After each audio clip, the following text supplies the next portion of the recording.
the lecture number 2 of A2 Media Studies, and now we are going to discuss about media regulation.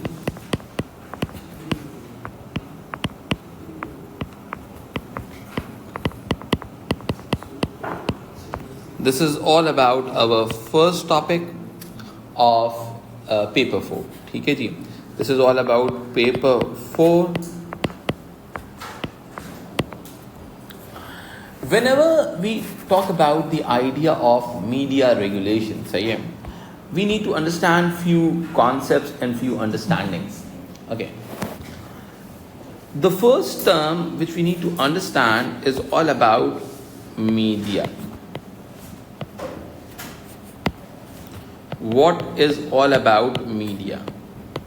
Media is a plural of medium. Is a plural of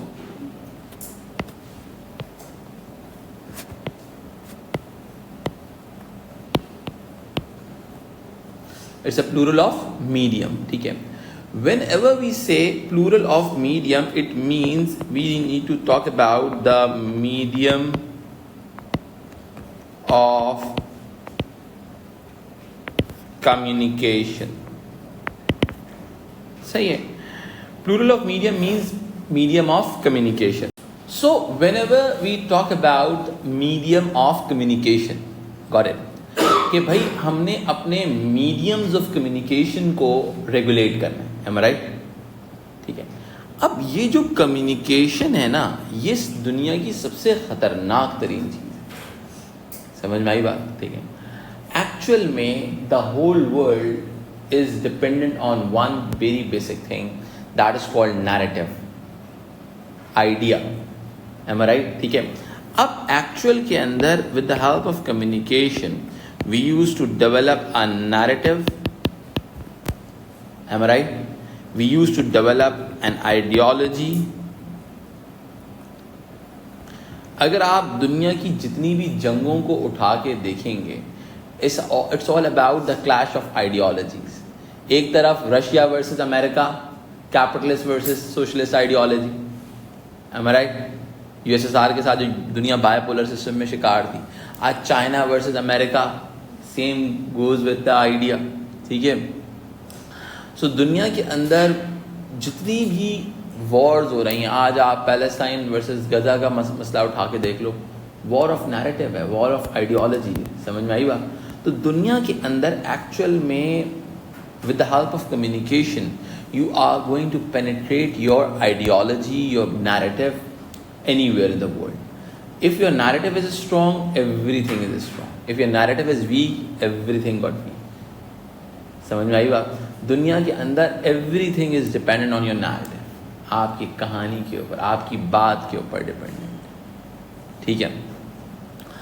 If I move forward and if we are going to understand more about this plural of communication, narrative and ideology, so हम क्या करते हैं, उसको, इस narrative को, इस ideology को regulate करने का नाम मीडिया रेगुलेशन है. Am I right? ठीक है. अब बहुत ही सिंपल सी बात है. ठीक है. अब regulations, why regulation? We need to do the regulations whenever we talk about. अब regulations is all about giving guidelines. Am I right? सही है. Giving guidelines. ठीक है. एक सेकेंड. अब regulation stand for what? Giving guidelines. ठीक है. If we talk about giving guidelines, it means what? Guidelines means what to do, what not to do.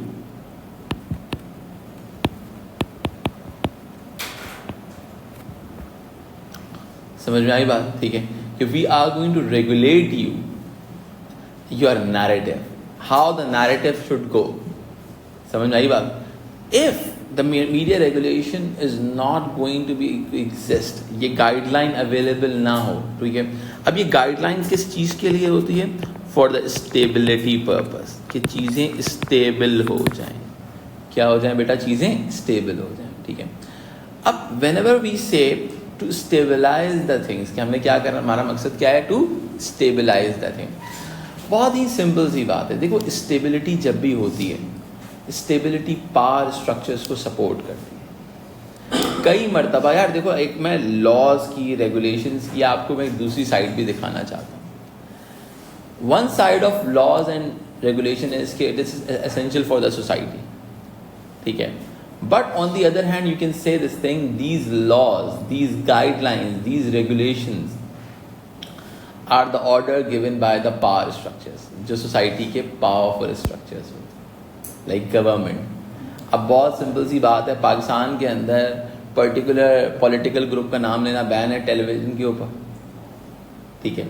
अब government क्या कहती है कि we want stability in our country.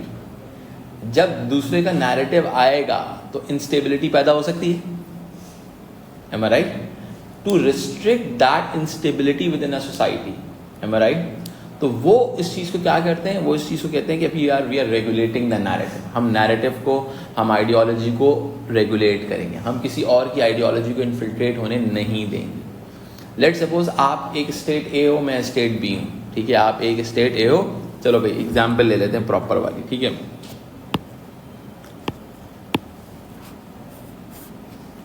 भाई let suppose ये एक स्टेट ए है और ये एक स्टेट बी है, ठीक है जी। स्टेट ए और ये स्टेट बी है। अब लेट सपोज इन दोनों की ना बड़ी खतरनाक वाली लड़ाई है, समझ में आई बात? दोनों की खतरनाक वाली लड़ाई है, ठीक है। अब there is a conflict between the governments, am I right? ठीक है। अब होगा क्या, बहुत सिंपल सी बात है। अगर मैं कहता हूं conflict with in the government, अब कॉन्स्पिरेसी होती कैसे? कॉन्स्पिरेसी होती ऐसे है कि स्टेट ए जो है क्या करेगी, इन्फिल्ट्रेशन ऑफ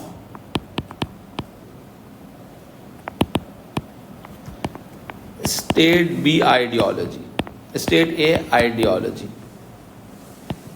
अपनी आइडियोलॉजी को यहां पर इन्फिल्ट्रेट करेगी, कहीं किसी ना किसी तरीके से एड ऑन करवाएगी, कुछ बुक्स छपवाएगी, ठीक है। डिफरेंट सॉर्ट ऑफ मीडिया से नैरेटिव बिल्ड करेगी, एम आई राइट? तो ऑटोमेटिकली जब ये ऐसा होगा तो यहां पर आ जाएगी इंस्टेबिलिटी, एम आई राइट? क्या आ जाएगी? इंस्टेबिलिटी आ जाएगी, ठीक है। अब ऑटोमेटिकली एनिमी को, this is called fifth generation warfare, कि आप अपने नैरेटिव से ही दुश्मन को हरा दो। और इसकी एग्जिस्टेंस जो है वो शुरू से, आज फिफ्थ जनरेशन का नाम दिया जाता है, बट इसकी एग्जिस्टेंस शुरू से कोई काउंटर नैरेटिव एग्जिस्ट करता होगा तो प्रॉब्लम होगी ना, समझ में आई बात? अगर मैं आपको बहुत ही सिंपल सी बात बताऊं, मैं अगर मुस्लिम वर्ल्ड की एग्जांपल ले लूं, सही है, तो if you give the example of Muslim world, तो भाई जो शियाज एंड सुन्नीज में जो कॉन्फ्लिक्ट क्रिएट हुआ था, it was a conflict between the two narratives, Umayyas and Banu Hashim. Banu Hashim का एक नैरेटिव था, उमय्यस का एक नैरेटिव था, ठीक है।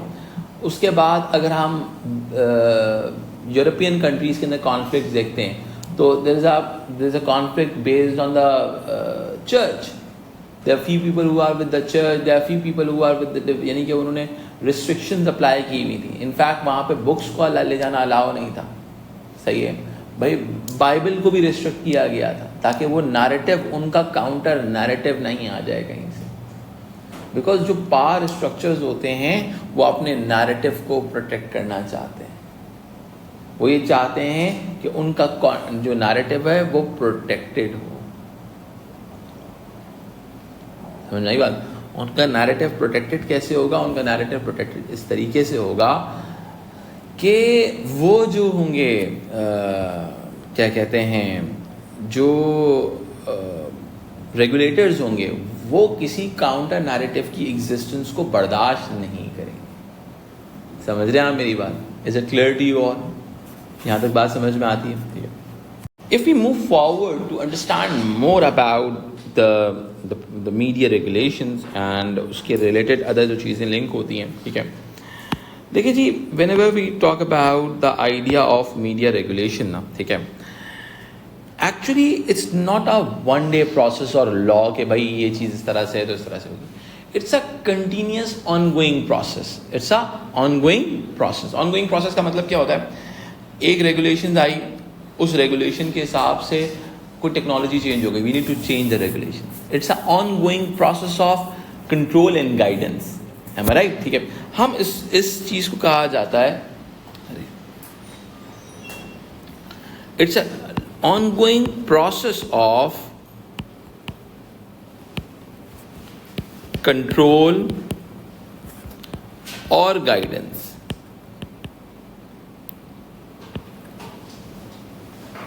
ठीक है, अब ऑटोमेटिकली होता क्या है, अब ये प्रोसेस, ये जो ऑफ कंट्रोल एंड गाइडेंस देगा कौन, who will give this idea कि भाई करेगा कौन. ठीक है, अब इसके लिए आपको क्या करना पड़ता है, कुछ ना कुछ इस्टेब्लिश रूल्स बनाने पड़ते हैं.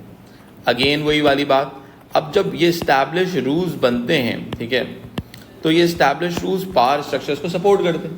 सही है, बहुत सिंपल सी एग्जांपल दी जाती है ना, पाकिस्तान के अंदर जब भी कोई नई गवर्नमेंट आती है, सबसे पहले दो लोगों का वो अगले दिन दो नेक काम करती है. एक चेयरमैन पैमरा अपना लगाती है और एक चेयरमैन पीसीबी. सही है, पहले क्रिकेट पे कब्जा कर लो और पैमरा का चेयरमैन का काम क्या है, Pakistan electronic media regulatory authority, electronic media तो कंट्रोल में रखूँ. अब over the period of time में आपको आगे मीडिया इकोलॉजी पढ़ाऊंगा तो बताऊंगा कि भाई इलेक्ट्रॉनिक मीडिया का इन्फ्लुएंस कैसे डाउन हो रहा है, डिजिटल मीडिया का इन्फ्लुएंस कैसे बढ़ रहा है ओवर दी वर्ल्ड, किस तरह से जब आपको रेगुलेशंस भी चेंज करनी हो. कॉन्फ्लिक्ट कब आता है, जब आपके पास रेगुलेशंस अवेलेबल ना हो और टेक्नोलॉजी आ जाए. अब पाकिस्तान की एग्जाम्पल बहुत ज़बरदस्त है. इसके अंदर पाकिस्तान के डिजिटल करेंसी के कुछ लॉज ही नहीं बने हुए थे. इनफैक्ट डिजिटल इकोनॉमी के कोई लॉज नहीं बने हुए. तो ऑटोमेटिकली क्या हुआ, जब टेक्नोलॉजी चेंज हुई, है उस चेंज ऑफ टेक्नोलॉजी ने क्या किया कि ऑटोमेटिकली उसके लिए तो अवेलेबिलिटी ऑफ रिसोर्सेज ही नहीं थे आपके पास उसको मैनेज करने के लिए. आपको एट द एंड आपने उसको बैन करना पड़ा, कुछ ऑप्शन ही नहीं था आपके पास. ठीक है, हम ये कहते हैं this is a process of control और guidance on the basis of establish rules and procedures. यानी कि आप मुंह उठा के कोई भी फैसला नहीं करेंगे, आप एस्टैब्लिश रूल्स एंड प्रोसीजर्स के थ्रू काम करेंगे. ठीक है, अब ऑटोमेटिकली ये एस्टैब्लिश रूल्स एंड जो प्रोसीजर्स हैं ये कौन देगा. ठीक है, ये आपकी गवर्नमेंट अथॉरिटीज देंगी. ठीक है,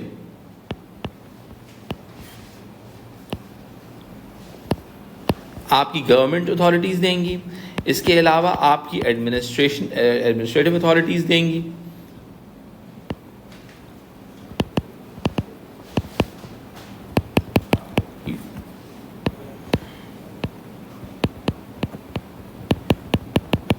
ठीक है, अब ये एडमिनिस्ट्रेटिव अथॉरिटीज ने ये चीज़ दे दी. अब ऑटोमेटिकली ये चीज़ जब ये गवर्नमेंट हो गया, एडमिनिस्ट्रेटिव अथॉरिटीज़ एक रूल्स एंड प्रोसीजर्स जब इम्प्लीमेंट करेंगे, ये इम्पैक्ट करेगा मीडिया एक्टिविटीज़ पे. अब देखो बहुत ही सिंपल सी बात है, इम्पैक्ट ऑन मीडिया एक्टिविटीज़. आपकी सोसाइटी में बहुत ही ज़्यादा रिस्ट्रिक्शंस हैं, तो ऑटोमेटिकली क्या होगा भाई, मीडिया एक्टिविटीज़ रिस्ट्रिक्टिव हो जाएंगी. चाइना के अंदर टीवी जाके खोलोगे, खोलने नहीं देंगे. पहली बात तो ये, तुम नॉर्थ कोरिया के अंदर टीवी स्टेशन खोलोगे, खरीदोगे जाके टीवी स्टेशन, लाइसेंस खरीदूंगा मैं नॉर्थ कोरिया में जाके. ठीक है, you are not going to buy that. ठीक है, बट अगर मैं बात करता हूँ आपसे नेटफ्लिक्स की, नेटफ्लिक्स अपने आप को रजिस्टर कराता है नेदरलैंड में जाके. समझ आई बात भाई. दुनिया के अंदर बिटकॉइन की सबसे बड़ा जो हब कंसिडर किया था वो एस्टोनिया कंसिडर किया जाता है. समझ आई बात, जहाँ पे फ्रीडम ऑफ स्पीच एग्जिस्ट करती है. समझ आई बात, तो ऑटोमेटिक डिसेंट्रलाइजेशन एग्जिस्ट करती है. फीलिंग ऑफ भाई आपकी स्कैंडिनेवियन कंट्रीज़ हैं, डेनमार्क, नॉर्वे, स्वीडन, सही है, इन कंट्रीज़ के अंदर एस्टोनिया, इन तमाम कंट्रीज़ में फ्रीडम ऑफ स्पीच ज़्यादा है. समझे, मीडिया एक्टिविटीज़ ज़्यादा होंगी. Am I right. जिन कंट्रीज़ में रिस्ट्रिक्शन ज़्यादा होंगी वहाँ पर there would be a lesser media activities. Clear हो गई बात. Media business, media economics impact होता है. क्लियर हो रही है बात. अच्छा जी, अब ऑटोमेटिकली बहुत सिंपल सी बात होती है। अब इसका जो सवाल ये है कि भाई ये जो process of control and guidance है, इसके गोल्स क्या होते हैं? भाई गोल्स एंड ऑब्जेक्टिव भी तो कुछ ना कुछ होते होंगे ना, ठीक है। अब automatically there are several goals. हर मीडिया रेगुलेशन के कोई ना कोई गोल्स होते हैं। देखो, as a strategic media practitioner, ठीक है, as a strategic media specialist, आपको पता होना चाहिए ये जो रेगुलेशन आया है क्यों आया है।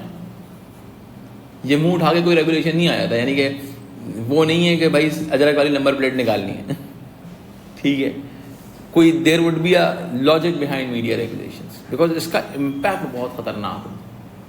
समझ आई बात? बिकॉज देखो, अगर आप ज़्यादा रिस्ट्रिक्शन करोगे और प्रॉब्लम होगी।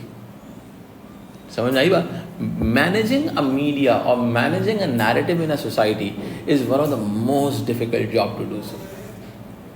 समझ आई बात? कि भाई कितना प्रेशर इनकलकेट करना है। प्रेशर ज़्यादा होगा, नुकसान हो जाएगा, आउटबर्स्ट हो सकता है। समझ में आई बात? ठीक है। अच्छा जी, अब ऑटोमेटिकली देखो, there are so many things. अब ये सबसे जो इम्पोर्टेंट गोल होता है ना, वो होता है इंटरवेंशन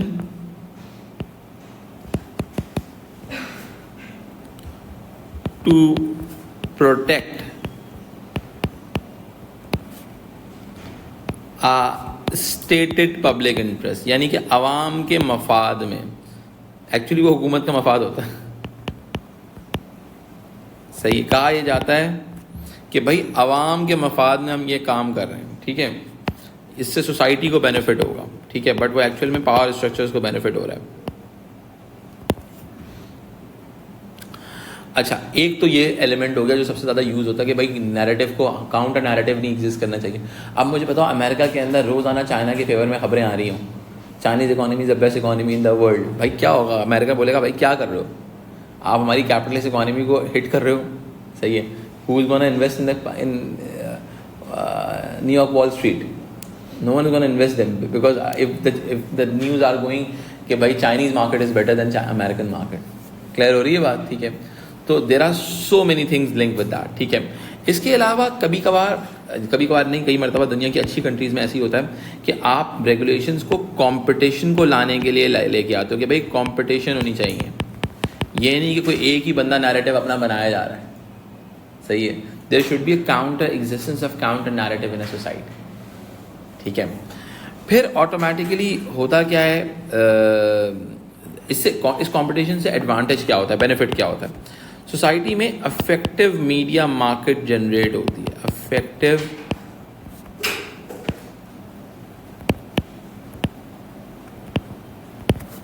अफेक्टिव मीडिया मार्केट क्या होती है? जिसमें मल्टीपल नैरेटिव्स अवेलेबल हो, multiple point of thoughts available. समझ आई बात?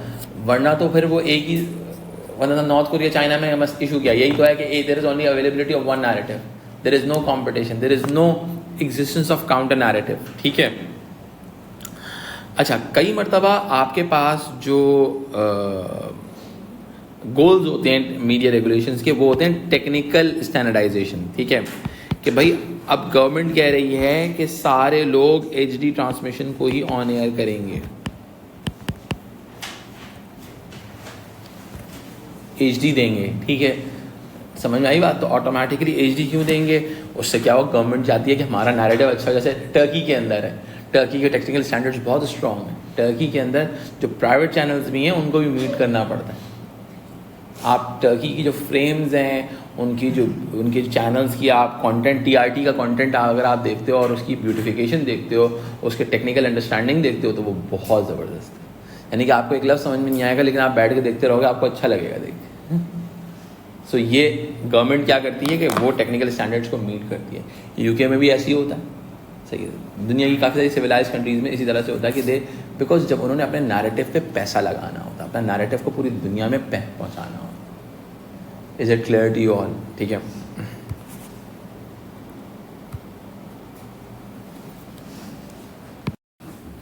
नाउ